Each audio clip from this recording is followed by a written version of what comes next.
Welcome to Faithful Bible Truths. Ang ating pong goal dito ay buksan ang salita ng Diyos at sa biyaya ng Panginoon ay matapat na suriin ang mga talata ng Bible upang ating malaman ang mga katotohanan na tinuturo nito patungkol sa mga mahalagang doktrina at mga issues sa loob at labas ng iglesia sa panahon natin ngayon. Ang ating tatalakayin today ay mga biblikal na katibayan na ang obligadong ikapo ay hindi para sa mga Kristiyano. Part 8. Part 8 na po ito. Biblical proofs why tithing is not obligatory to Christians. Ano po? So, muli po bilang paglilinaw mga kapatid, pwede naman pong magbigay ng ikapo, pero ito po hindi obligatory. No? Tulad po nung ating makikita sa ating batayan na noong panahon ng Levita, ito po ay obligatory pagkat ito po ay tax payment. Ayon sa Malakay 3:10, may kaso ka. Kahit po sa panahon ngayon mga kapatid, pag ninakawan mo yung gobyerno, tax evasion po yun. Ano?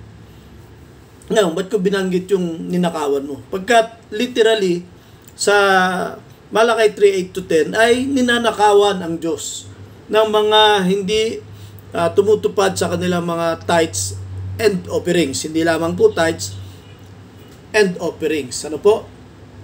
Ngayon, paano po kung may mga nag-aangking Kristiyano pero nagpapasakop sa Malakay 3:10? Ganito po. Hindi naman nila tinutupad yung mga tithes. Ang tithes po, tatlo po yan mga kapatid. Tatlong ikapo ang inyutos ng Panginoon. May dadalhin sa templo, may dadalhin sa kamalig, at tuwing 3 taon may ilalagay sa gates of Israel. Ano po?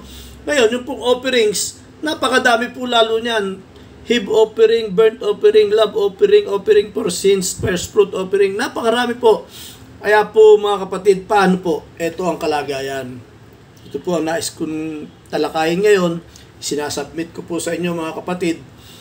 Lahat po ng Kristiyano, maging ang mga pastor, all Christians, even pastors, kung sila'y nagpapasakop sa tithes and offerings na sinasaad sa Malakay 3:8-10, sila po ay lagi at patuloy na nagnanakaw sa Diyos. Ito po ngayon ang nais kong banggitin mga kapatid. Sila po kaya ay ligtas. Is there a chance na sila po ay ligtas? Mga kapatid, kung ito po'y nais kong isubmit sa inyo, no, for your analysis. Tayo naman po'y kahit hindi matalinong tao, meron tayong likas na pag-iisip na pwede nating pag-aralan ang bagay na ito. Kung meron pong nag-aangking Kristiyano, active sa gawain, naglilingkod pa sa ating local church, pero siya po ay lagi at patuloy na nagnanakaw sa kanyang mga kapitbahay.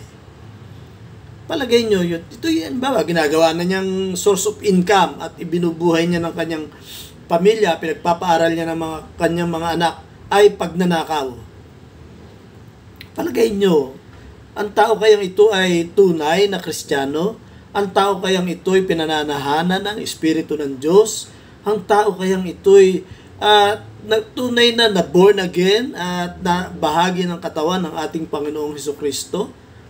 Mga kapatid, sabi mismo ng Panginoon, by their fruit you will know them. Kung siya po ay lagi at patuloy na nagnanakaw, pagpalagay ng naitatago niya mga kapatid, ay hindi po tayo pwedeng maniwala na ang taong ito ay pinananahanan ng Espiritu Santo. Ngayon, gaano po kabigat kung ang ninanakawan ay hindi kapitbahay, hindi ibang tao, kundi ang Diyos mismo ang ninanakawan? Mga kapatid, paano ho? Paano ho? Masasabi natin kung yung nagnanakaw sa kapwa-tao ay hindi tunay na Kristiyano, higit pong lalo yung mga nagnanakaw sa Diyos. Kaya po ito ang kalagayan ng mga nagpapasakop sa Malakay 3:8-10. There is no way na natutupad nila yung 3 tithes po, no? Hindi ho dadalhin sa local church yun. Yun po dadalhin sa templo para pagsalu-saluhan, yun po dadalhin sa kamalig na naroon din po sa templo, no po, at dadalhin po sa gates of Israel. Hindi ho kung saan-saan lang dadalhin yun. May particular na lugar ng pagdadalan. For sure, hindi ho kahit minsan nila natupad itong mga tithes and offerings sa ito. Kaya po sila ay lagi at patuloy na nagnanakaw sa Diyos at nasa napakalaking panganib po ang kanilang mga kaluluwa. So sinasubmit ko po ito sa inyo mga kapatid na ang mga magnanakaw po ay hindi tunay na Kristiyano, lalo kung ito po ay alam naman nilang mali. Ano po? Ngayon, kung nalalaman nyo na ngayon ito'y mali, ang dapat po ay pagsisihan nyo, humingi kayo ng tawad at tigilan na nyo ang pangangaral ng mga bagay na ito. At muli po mga kapatid, God bless po. Magandang araw po.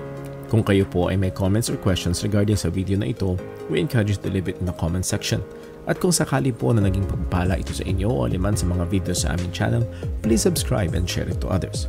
Nais po namin kayong encourage na magpatuloy sa pag-aaral ng salita ng Diyos, kaya't inaanyayahan po namin kayo sa mga live stream ng aming mga gawain dito sa Jesus Christ Baptist Church, Santa Maria, Bulacan.